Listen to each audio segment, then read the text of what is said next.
personal brand, similarly to any other successful brand, is built on trust and love. Trust is your professionalism, but how do you build love? Through causes that are dear to you, through your personality, through who you are. There is only as much light and attention in the world.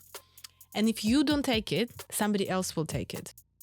And that somebody else potentially is not as kind, as smart, or as considerate as you. Being unusual is coming at a price. You feel lonely. But at the same time, by setting certain standards, you have followers. And all of a sudden, these followers making you feel less lonely. You would be surprised how many people would just support you for that honesty and authenticity, because everyone loves a bit of a badass story.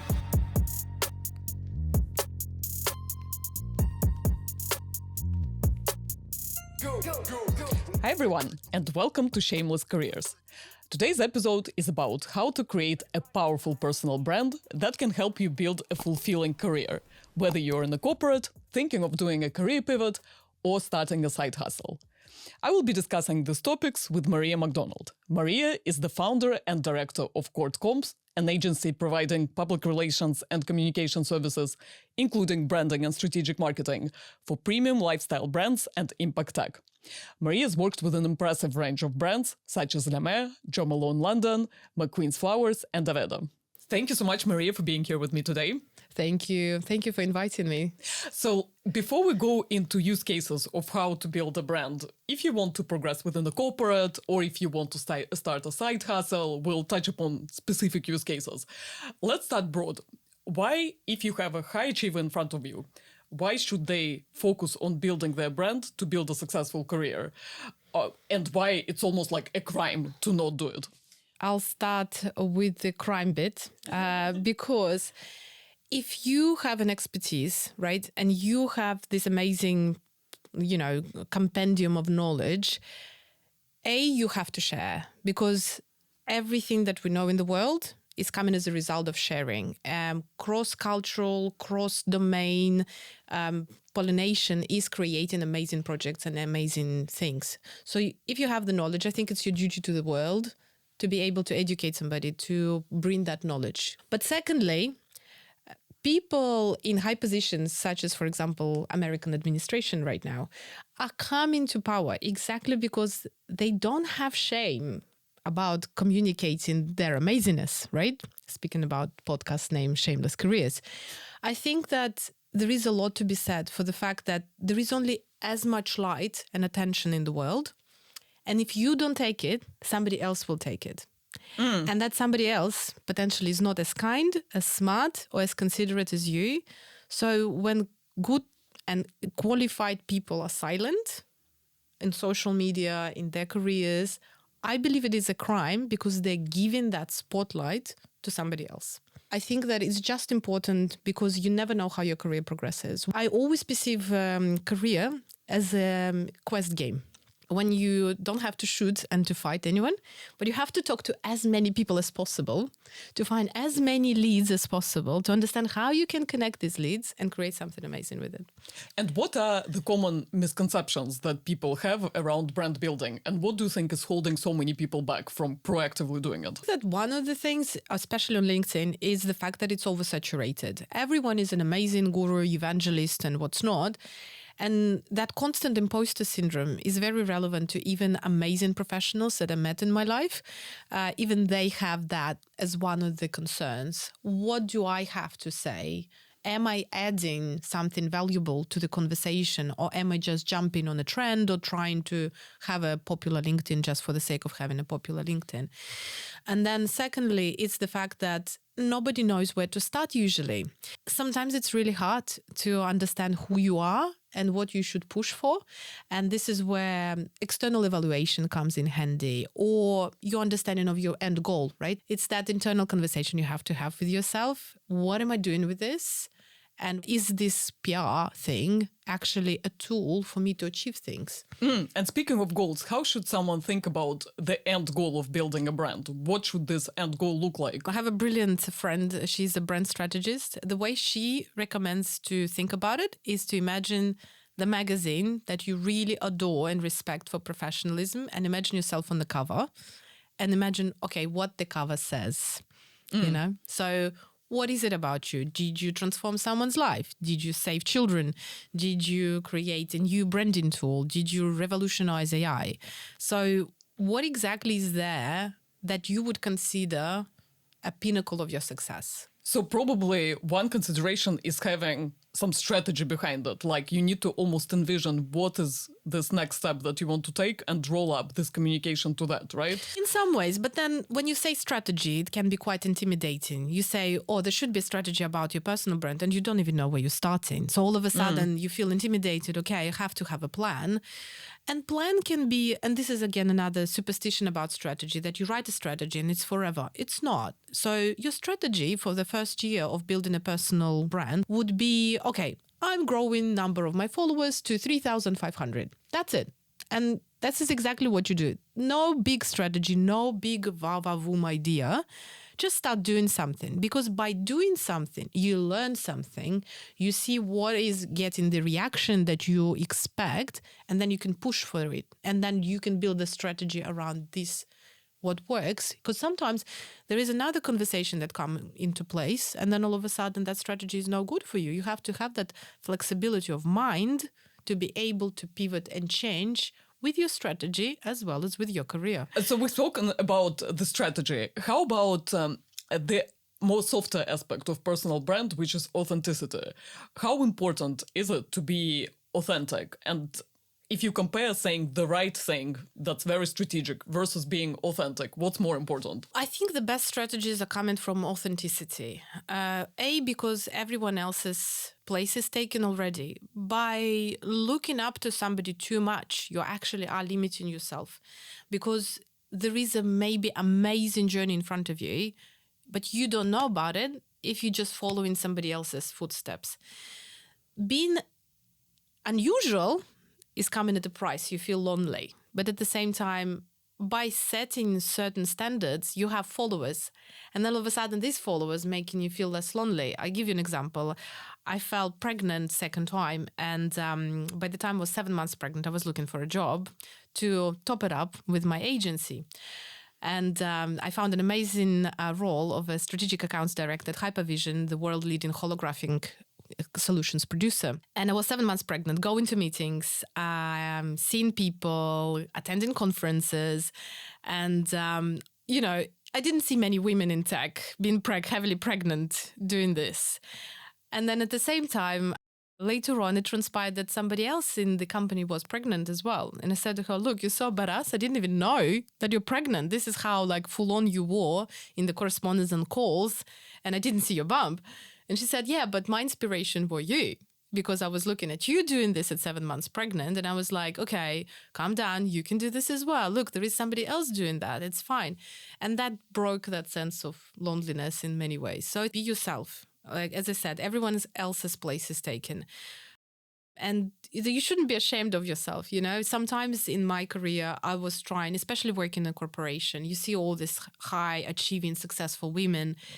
I'm coming from a particular background of beauty industry, and you're trying to yield and you're trying to mend yourself, and you're round, but you're trying to fit into a square hole and you're really not fitting. And every time you do fit, it's hurting you, but it also doesn't look authentic for others outside. That's the problem.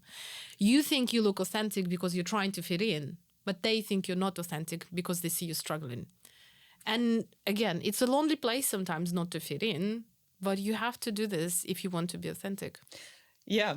And also, I'm sure a lot of people don't fit in one way, shape, or form. So the fact that you are vulnerable and share your quirkiness may make feel anyone kind of more at ease with themselves. Exactly. But if there is a right place for you, it's not going to be there where you're trying to fit yourself in. If people cannot appreciate you for what you are, the chances that you can shine are very low. And that happened to me as well in my career before. So it's important to find your crowd. People who think that what you potentially out of fear consider a bad thing, they think it's an achievement. It's amazing. It's beautiful. It's mad. But that's awesome. Just join us. I was heavily pregnant. I was coming from more luxury FMCG background, and yet this tech company hired me. And so far I sold a lot of solutions and they're super happy with their hire. I was bringing my baby to the office and they were absolutely cool with it. And it actually helped me to close more sales than I would have done without a child. So it's just important to find somebody who understands that and lets you be you. And when these people were hiring me at Hypervision, I said, wait a second, just to be clear, aren't you intimidated with the fact that I'm pregnant?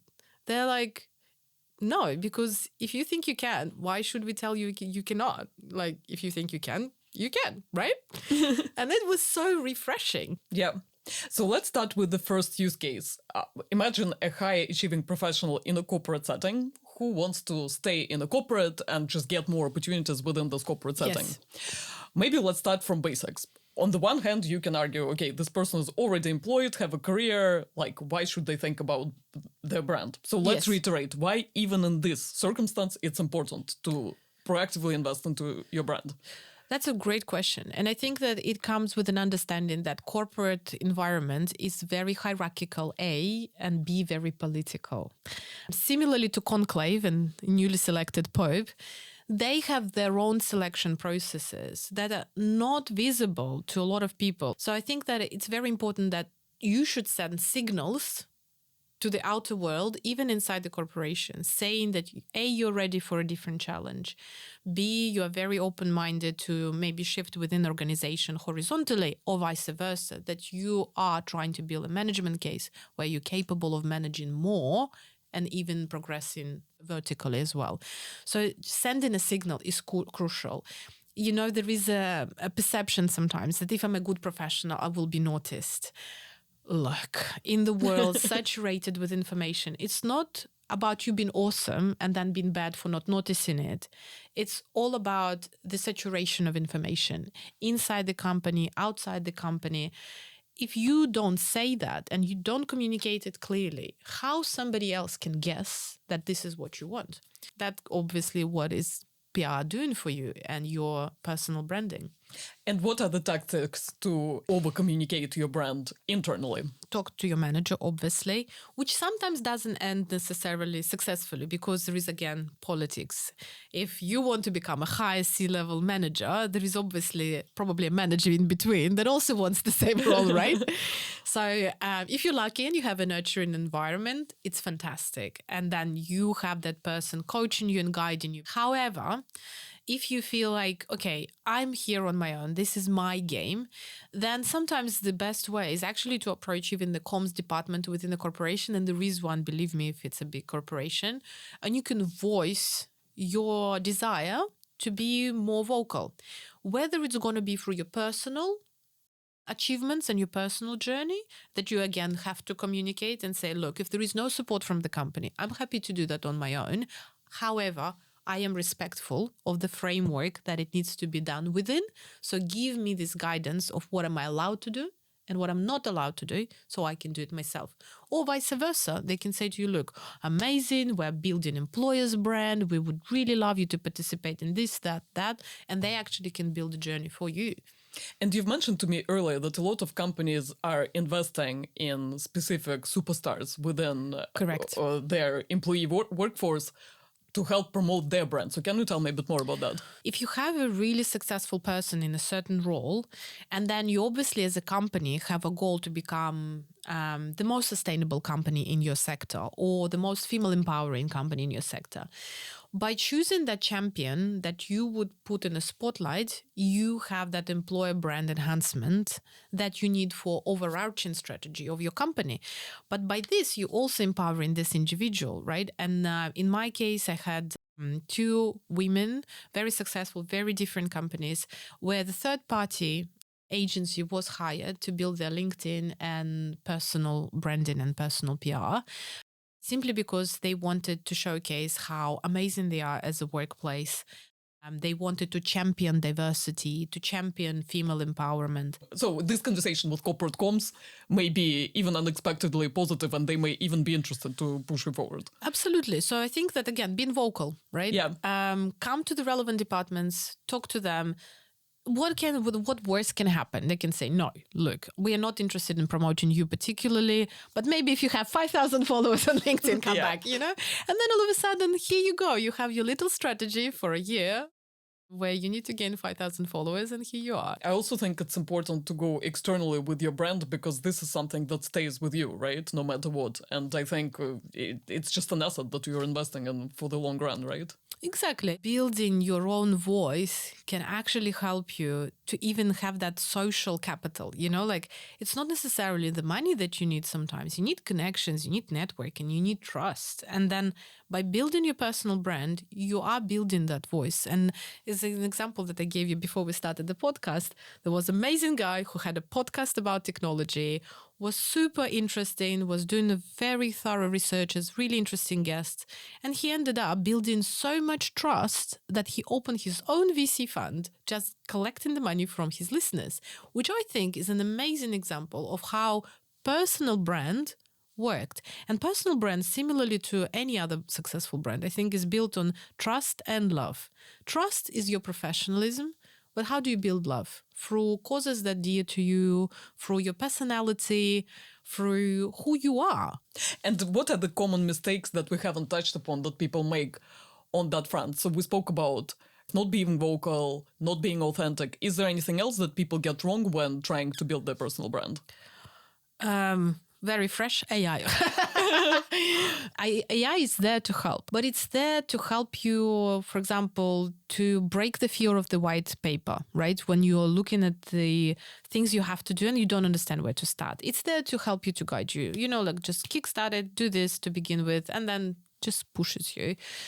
It helps you to understand all the subjects that you can talk about, but it shouldn't be the ultimate tool where you offload your digital avatar, basically, right? And you say, oh, look, analyze all of my LinkedIn posts and write another LinkedIn post. So I think that the common mistake, number one, is AI. Secondly, procrastination.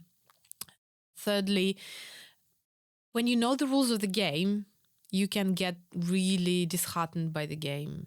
It's going to be, not so charming anymore because you know that to make it on LinkedIn, you have to produce a certain amount of posts, you have to be vocal, you have to comment other people. So when you know the game, it makes you disenchanted with it sometimes. And it's important to keep that enchantment, because you need to keep going, you need to nail it. And then to round off the conversation around building a brand within a corporate, how do you get yourself out there with your brand? I think that it's incredibly important to highlight your involvement into projects. Also treat your quarterly reviews or annual reviews as a serious thing, not just a pencil pushing exercise. A lot of the times people just filling in for the sake of filling it in. And I understand it. But if you are living in the corporate world and you really try to make, something out of it, definitely treat them as those benchmarking stepping stones, saying, look, I set this goal in front of me and I did achieve it.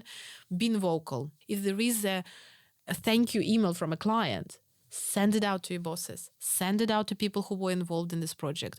Make sure it was noticed. It's all about making things visible, even against your desire to hide them because it's not a big deal. Oh, I don't think it's okay. I could have done better. Yeah, great, but you still done it. So please don't be your own police. And let's switch gears to the second use case. If someone wants to pivot their career towards a different area. Yeah. How should they approach their brand? And obviously there is a challenge that they're not yet experienced to have credibility to show for within the new space, but at the same time they have this asset of the previous career which may not be exactly relevant to the new role.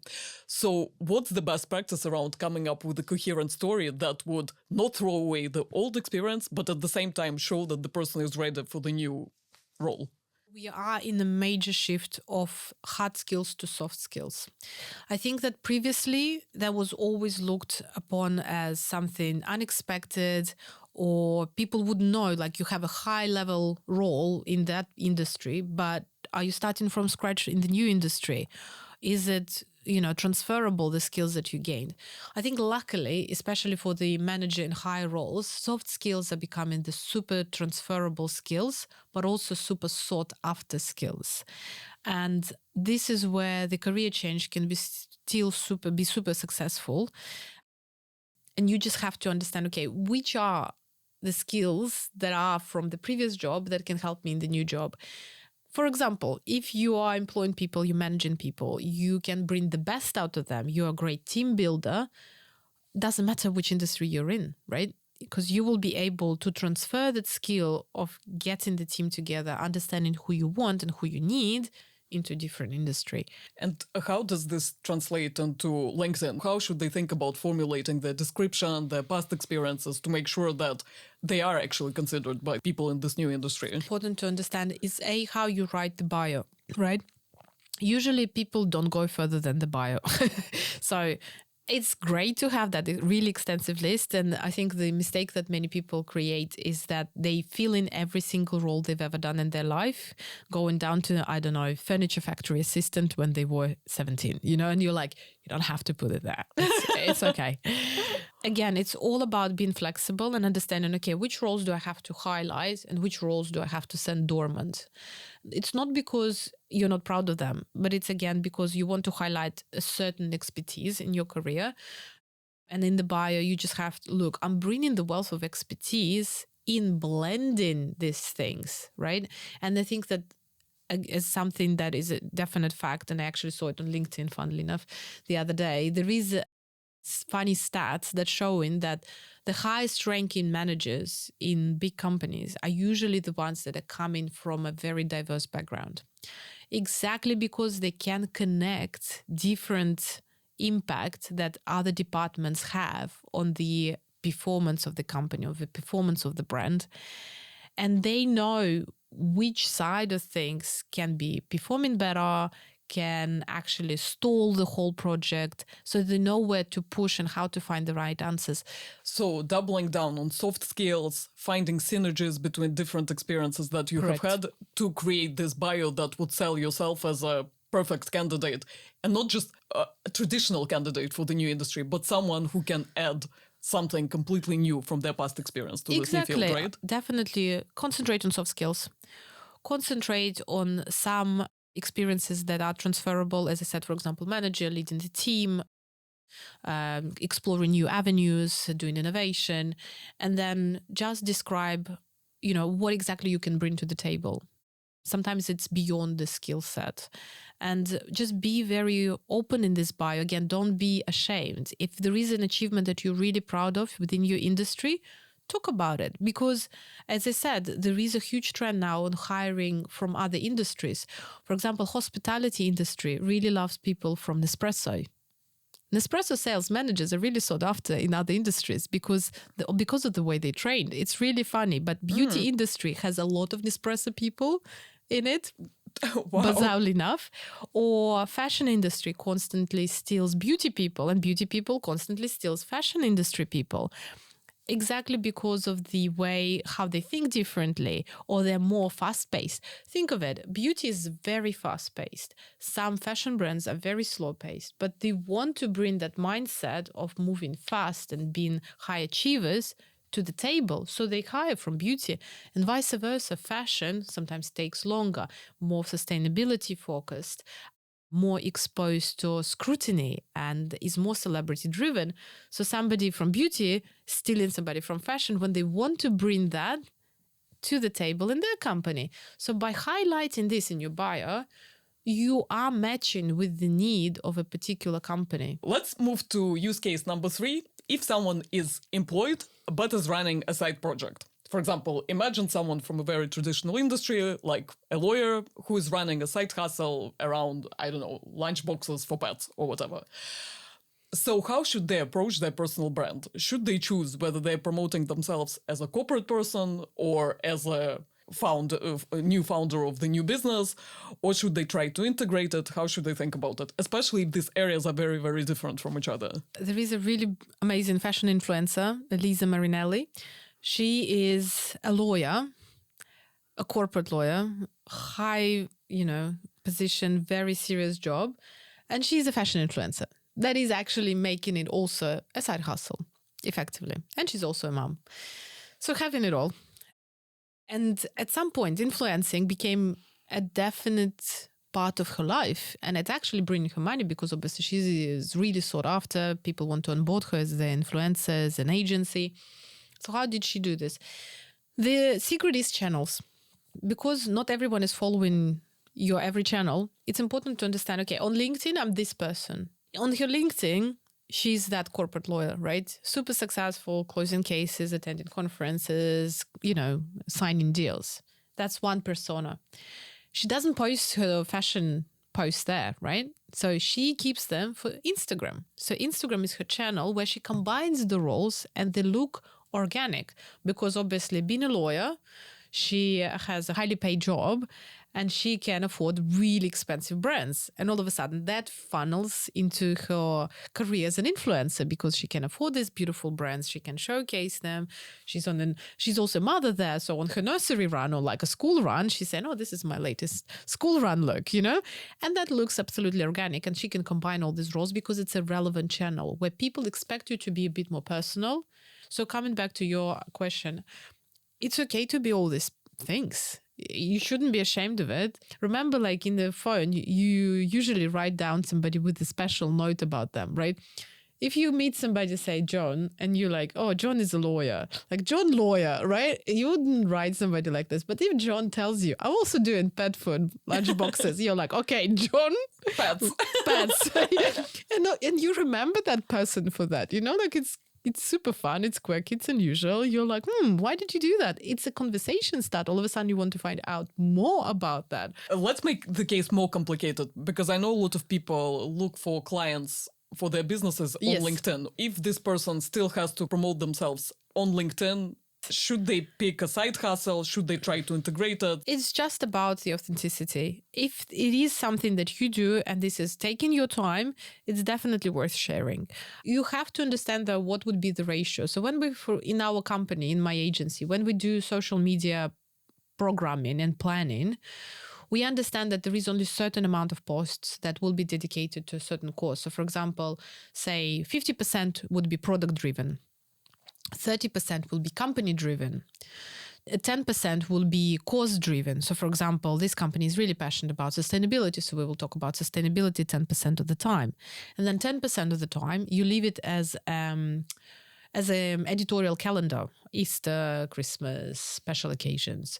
So when you make this mental mix of what you're sharing, just make sure that this is still in the picture. It's just not taking the whole picture. And how about failures? So what if you have to close your side hustle because it didn't work out? Or what if someone gets redundant in their full-time job? I see more and more people being open about it. So is there a brand recommendation around whether it's worth like highlighting or whether it's causing more brand damage? See it as a whole picture. You see it as a whole picture, but nobody else sees it as a whole picture, only you. So you choose, where do I share the light? Is the light on me leaving because I'm still not sure what I'm doing next? And this is my, I'm sending SOS to the world, right? And you're like, oh, I'm looking for a job now. This is how it ended. Am I looking for a new job? You can make it work for you. Or it can be something like, okay, I don't talk about this because it was messy. I didn't like it. The way I was treated was unfair. I don't want to talk about it because it will fuel even more and give more air to the situation. So I want to concentrate on what I'm going to do next. Okay, so we have spoken about the personal brand. Now let's touch upon the business side. So obviously in this situation, if someone's running a side hustle or even like pivoted to start their own business, where should they start from in terms of defining the brand strategy for this business? Because obviously the business itself should also have a brand, and I can see a lot of people struggling to figure out where should they start from when they define the brand for their project. I think it's crucial to talk about personal brand in this case. And I know that a lot of my clients, when they come to me, they're like, oh, no, I never take photos. I never show myself. It's like a brand is a brand. My husband didn't want to create Maria Macdonald's hairdressing because he's like, look, it's not my show. Like, I don't want it to become my show. I want to build a sustainable business that is really good and is not attached to the fact that I'm treating my ego nicely. But he is on the photos of the contacts, right? There is a story about him being a hairdressing educator that been in his career for years and years, and now is finally opening his own business which all of a sudden straight away gives you a gist of it. You're thinking, oh my God, if somebody was dreaming about having its own salon for like since he was 16, it must be bloody amazing, right? Already that is creating that profile. So I think that the most important thing when you're starting your own brand and you're like getting out from the corporate timeline, just make sure you bring yourself there, that you're there. You say, look, this is me. I've been 20 years in the same career and now finally I'm doing something different with my life. I love it. I'm shit scared. So support me. And you would be surprised how many people would just support you for that honesty and authenticity, because everyone loves a bit of a badass story, you know, like it's Netflix season number 2. You're like, I'm really eager to know how you're going to go. So humans are attracted to human stories rather than, okay, I've opened this amazing hairdressing salon, come and get a great haircut. Exactly. It's the personal story that we're buying. Or like another example is amazing story of a woman I follow, Egle, I hope you're watching this. She's a lovely, lovely lady who was actually in marketing career. Changed her marketing career into becoming a pasta maker. Got to classes, taught herself how to cook amazing pasta, decided to do a little trial in Walthamstow. Trial was sold out, super successful. Eventually she decided she wants to open her own restaurant. Started crowdfunding. Crowdfunding didn't really work as much. So she decided to change the financial strategy, how she gonna get the money. She changed it, super successful. Shared her whole journey on Instagram. Honestly, was super transparent about every single failure, about every single uplift. Honestly, you want to come to her restaurant because you want to become part of the story.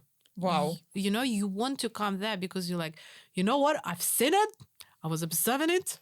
I adore you for the way you did it. And this is my money. Take my money and I'll eat pasta in your restaurant because I want to be part of that story. That's amazing.